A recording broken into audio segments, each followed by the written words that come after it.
Continuation 7. In the Mahabharata, Shanti Parva Moksha Dharma, Chapter 188, our first evidence is given as follows. Translation. Bharatvaj said, "There are innumerable categories of animate and inanimate living entities. How can one determine their various varnas?" Bhrigu replied, "There are no real differences among varnas. When Brahma first created the universe, it was inhabited only by Brahmins. Later on, as a result of their activities, people attained the designations of different varnas. When the Brahmins commit violence, speak lies, become greedy, earn their livelihood by any and all activities, lose their purity by sinful activities, then they become degraded into Sudras." End translation. In the Shanti Parva, Chapter 189, our second evidence is given as follows. Translation. Bharatvaj said, "O best of the Brahmins, O sage among the twice-born, O best of eloquent speakers, please explain how one becomes a Brahmin, Kshatriya, Vaishya, or Sudra."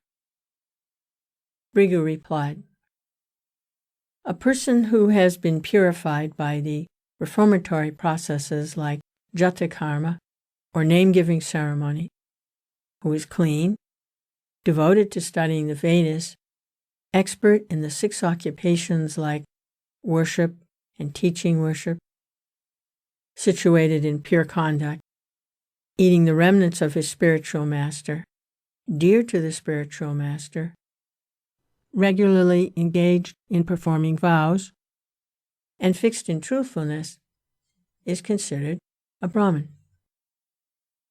A person who is truthful, charitable, shy, not hateful, austere, not vengeful, and not cruel is a Brahmin.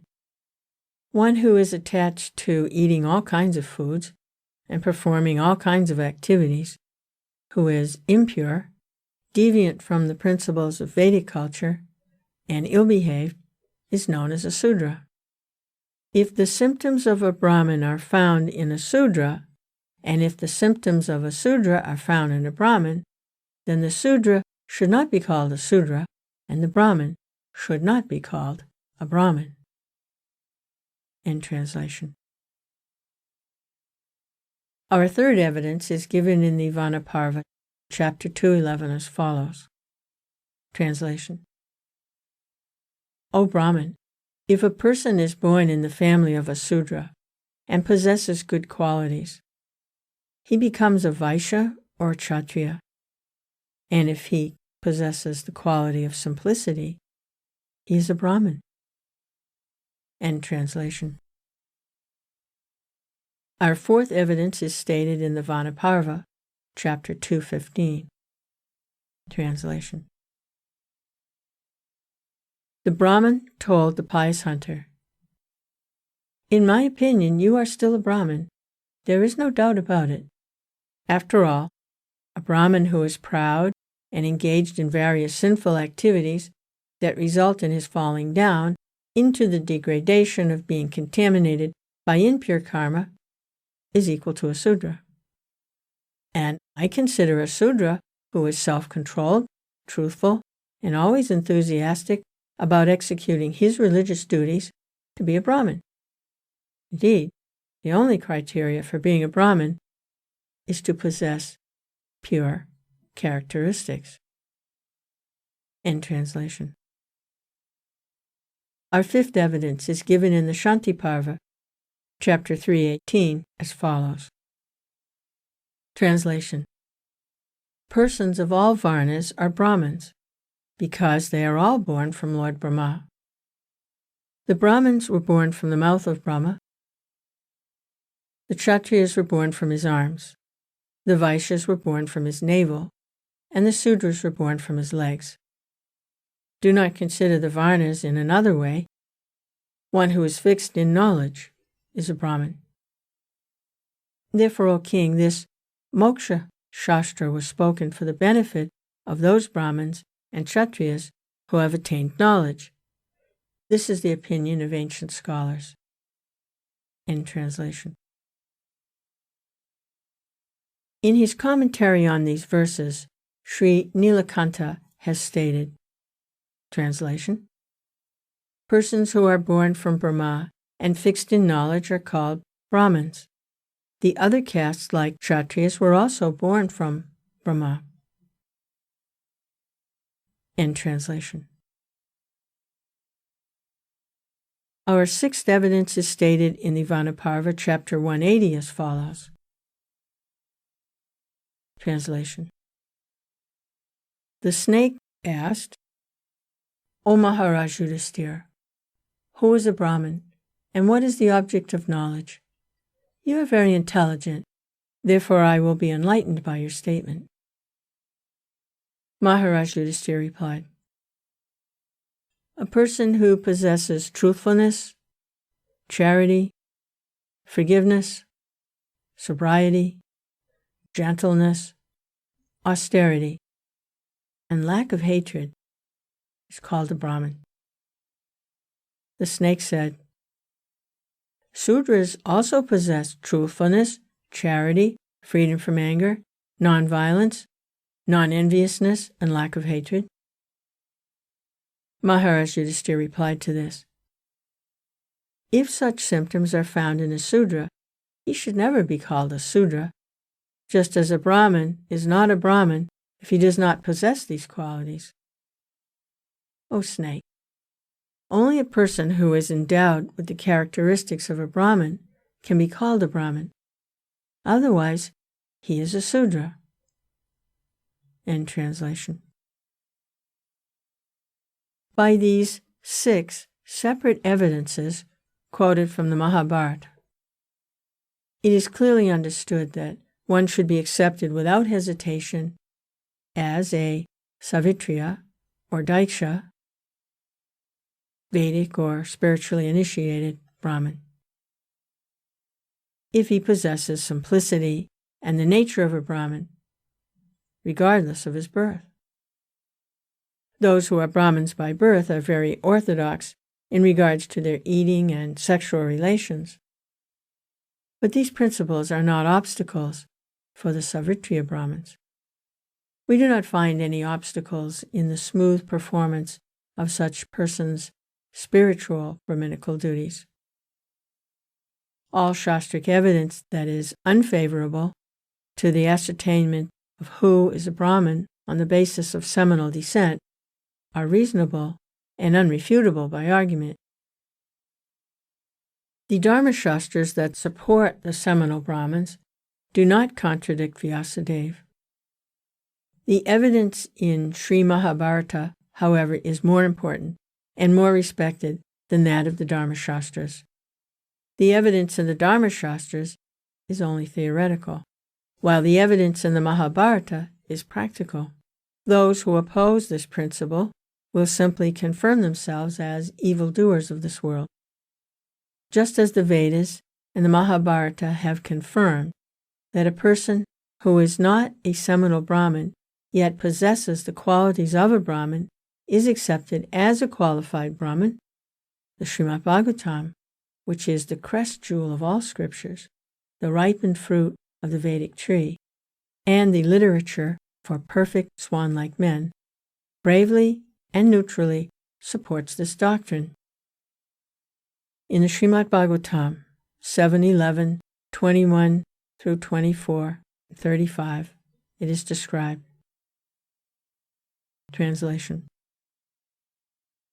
The symptoms of a Brahmin are control of the mind, control of the senses, austerity and penance, cleanliness, satisfaction, forgiveness, simplicity, knowledge, mercy, truthfulness, and complete surrender to the Supreme Personality of Godhead. To be influential in battle, unconquerable, patient, challenging and charitable, to control the bodily necessities, to be forgiving, to be attached to the Brahminical nature, and to be always jolly and truthful. These are the symptoms of the Kshatriya. Being always devoted to the demigods, the spiritual master, and the Supreme Lord Vishnu, endeavoring for advancement in religious principles, economic development, and sense gratification, dharma, artha, and kama.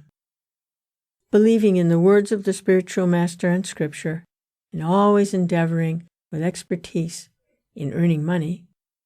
These are the symptoms of the Vaishya.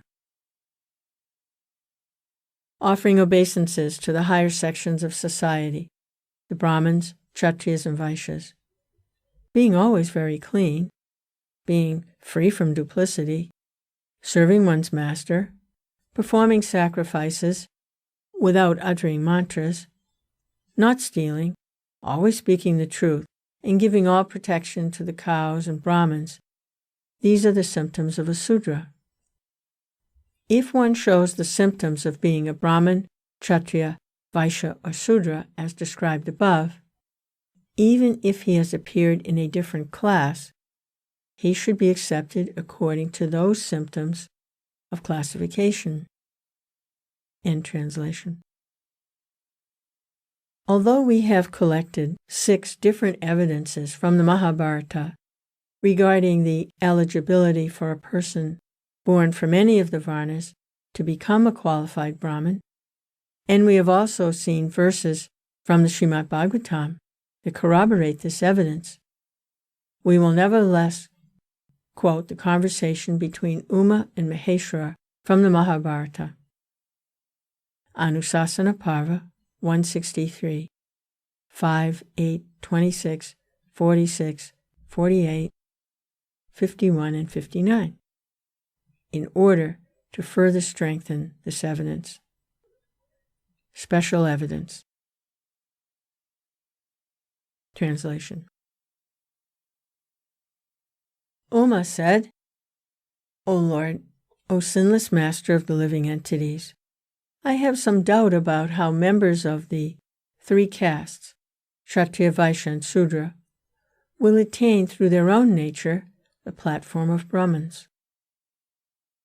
Maheshwara replied, if Kshatriyas or Vaishyas become situated in the behavior of Brahmins and spend their lives in the occupations of Brahmins, then such persons can attain the position of Brahmins.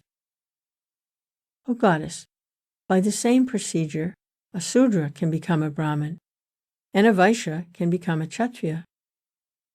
By the results of these activities, and by becoming an adherent of the Agama scriptures, or in other words, by taking initiation through the Pancharatrika system, then a low-born Sudra also becomes a Brahmin.